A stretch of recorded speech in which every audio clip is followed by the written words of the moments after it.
Have you ever wondered what happens after a bee buzzes away from a flower? Well, it has left a special gift behind. This gift is called pollen. Pollen is a fine powder made by the male part of a flower. For a new seed to grow, this pollen must travel. It needs to find the female part of another flower of the same kind. This journey is called pollination. Sometimes the wind carries the pollen. Sometimes an insect, like a busy bee or a colorful butterfly, carries it. They are called pollinators. They visit flowers to drink sweet nectar. As they do, the sticky pollen grains cling to their bodies and get a free ride. When the pollinator visits the next flower, some of the pollen rubs off. It lands on a special part of the flower called the stigma. The stigma is often sticky or feathery. This helps it catch the tiny pollen grains. You can think of the stigma as a landing pad for the pollen. Once a pollen grain lands on the right stigma, a magical process begins. The flower knows that the pollen has arrived. It is the first step in making a new seed and a delicious fruit. The pollen is ready for the next part of its amazing adventure inside the flower. The pollen grain is very small. You would need a microscope to see it up close, but even though it is tiny, it holds something very important. Inside each pollen grain are male cells. These cells are needed to create a new plant. When the pollen grain is safely on the sticky stigma, it begins to absorb water and nutrients from the flower. This gives it the energy it needs to start growing. It is like the pollen is having its first meal before starting a long trip. The flower welcomes the pollen and helps it get ready for what comes next. So, the journey starts with a tiny grain of pollen. It travels from one flower to another, carried by the wind or a friendly helper. It lands on the sticky stigma, which is the perfect place for it to be. This is a very important moment for the flower. It is the beginning of creating a seed, which can one day grow into a whole new plant. The flower has accepted the pollen, and now the real magic is about to happen deep inside the flower's base. The first step is complete, but the pollen's journey is far from over. Once the pollen grain is settled on the stigma, it starts to change. It begins to grow a very long, thin tube. This is called a pollen tube. It grows from the pollen grain and travels down through a part of the flower called the style. The style is like a long neck that connects the stigma at the top to the ovary at the bottom. The pollen tube is on a mission. It is carrying the important male cells with it.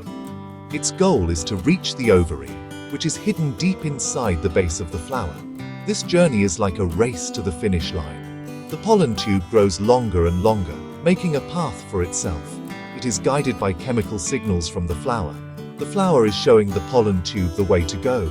It's like a secret map that only the pollen tube can read. The tube must travel all the way down the style to deliver its precious cargo. Sometimes many pollen grains land on the stigma at once.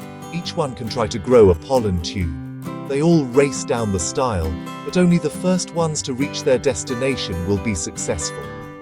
The flower is a busy place during this time. Deep inside the flower, at the bottom of the style, is the ovary. The ovary is a special chamber that protects one or more ovules. The ovules are like tiny eggs waiting for the pollen tube to arrive. Each ovule contains a female cell. The pollen tube's destination is one of these ovules. It must find an ovule to complete its journey. The male cells inside the pollen tube have traveled a long way. They started on the anther of one flower, rode on a bee, landed on a stigma, and are now journeying down a tiny tube. Finally, the tip of the pollen tube reaches the ovary. It finds an opening in an ovule and grows inside. The long trip is complete. The male cells have reached their goal. They are now right next to the female cell, which has been waiting inside the ovule. This amazing journey, from the top of the stigma all the way down to the ovule, is a critical step. Without the pollen tube, the male cells would never be able to meet the female cell. The flower has built a perfect pathway for this incredible race to happen. Now that the pollen tube has reached the ovule, the most exciting part can happen. This part is called fertilization. Fertilization is when a male cell from the pollen grain joins with the female cell inside the ovule. Think of it as two special puzzle pieces finally clicking together. This joining creates a single new cell. This new cell is the very beginning of a baby plant. It has everything it needs to grow into a new flower, a new bush, or even a big tree. This moment is the spark of life for a new seed. When the male and female cells join, something amazing is formed. This new cell is called a zygote. The zygote will start to divide and grow. It will become the embryo, which is the tiny baby plant tucked away inside the seed. The other male cell from the pollen grain also has a job. It joins with other cells in the ovule to create a food supply for the embryo. This food is called the endosperm. It is like a packed lunch for the baby plant, giving it energy when it is ready to start growing. Fertilization is a hidden process. It happens deep within the flower, where we cannot see it. But soon, we will see the results of this magical event. After fertilization happens, the flower begins to change in big ways. Its job of attracting pollinators is done. The bright, colorful petals are no longer needed. They will start to dry up and fall off.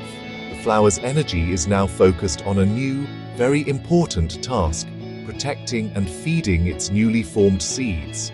The flower is transforming itself to become a nursery for the next generation. So, fertilization is the key step that turns a flower into a fruit-making factory.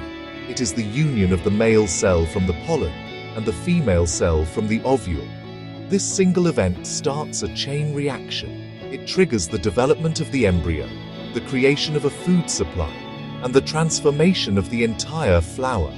Without fertilization, seeds and fruits would never form. It is the beautiful secret moment when a new plant life truly begins, all thanks to the journey of a tiny pollen grain. After fertilization, the flower's work is not over. It begins a wonderful transformation. The fertilized ovule, which now holds the tiny plant embryo and its food supply, starts to change. It develops a tough outer layer to protect everything inside. This entire package, the embryo, its food, and the protective coat, becomes a seed.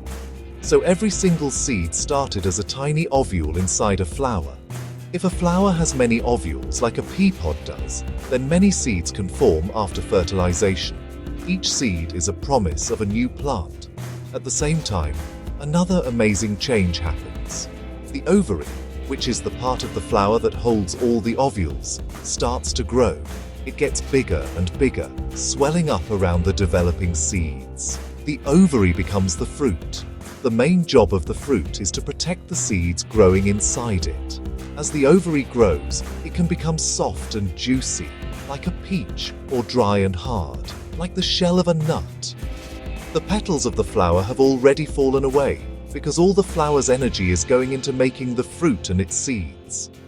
Let's think about a mango tree. First, it has beautiful flowers. Bees visit these flowers, and pollination happens. Fertilization takes place inside the flower's ovary.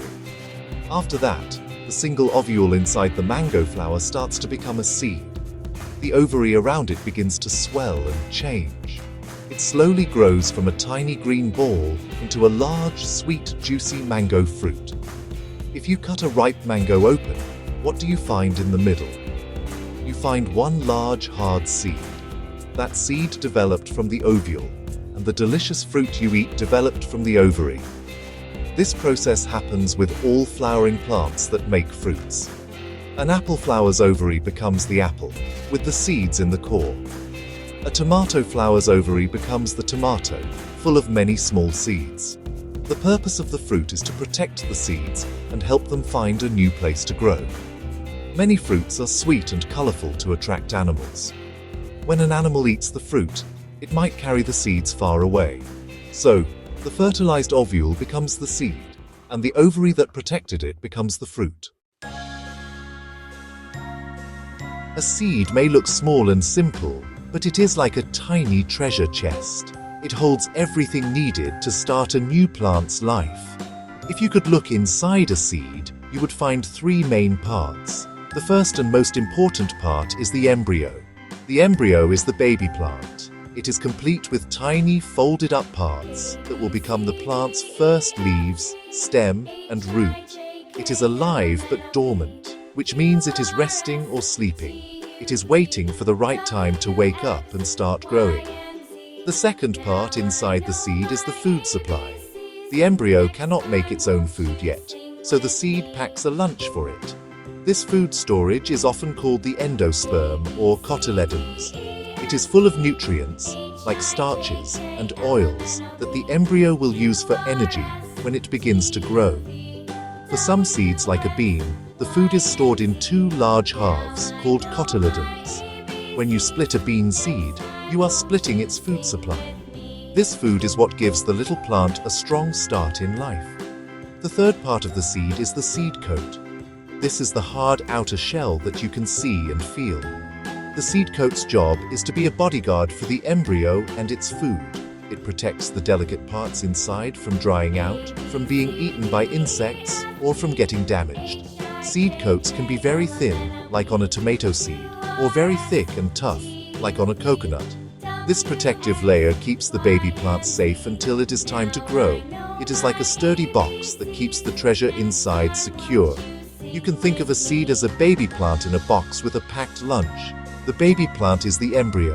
The box is the tough seed coat that protects it, and the packed lunch is the food supply that will give the embryo energy to grow. This perfect package can wait for days, weeks, or even years for the right conditions. It is a complete, self-contained survival kit. The seed carefully guards the future plant, keeping it safe and fed until it's the perfect moment to sprout and begin its life in the soil. A seed is a promise, but it needs the right things to keep that promise. It will stay dormant or asleep until conditions are just right. This is called germination. For a seed to germinate and grow into a new plant, it usually needs three things: water, oxygen, and the right temperature. It does not need sunlight at first, because it uses the food stored inside the seed. When a seed is in a warm, damp place, it starts to wake up. Water soaks through the seed coat, making the embryo swell and come to life. The growing process begins. The seed absorbs water, and the embryo uses its stored food to get energy. The first part to grow is the root. It pushes its way out of the seed coat and grows downward into the soil. The root anchors the new plant and starts to absorb water and nutrients from the soil. Soon after, a shoot begins to grow upward, pushing its way toward the sunlight.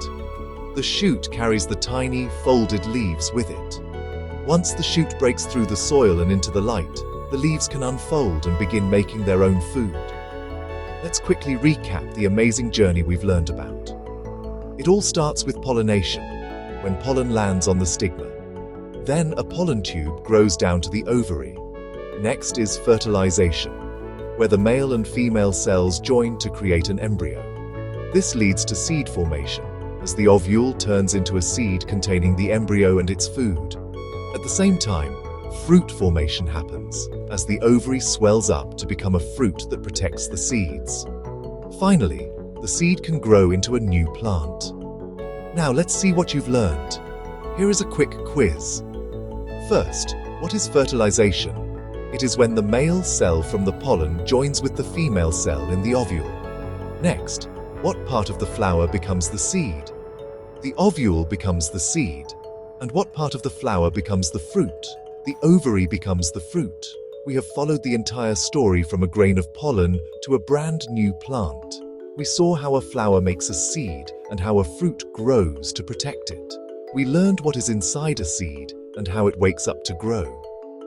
The life cycle of a plant is a beautiful and clever process. But how do seeds get to the right place to grow? They can't walk. In our next story, we will explore the many exciting ways seeds travel and find new homes. This is called seed dispersal.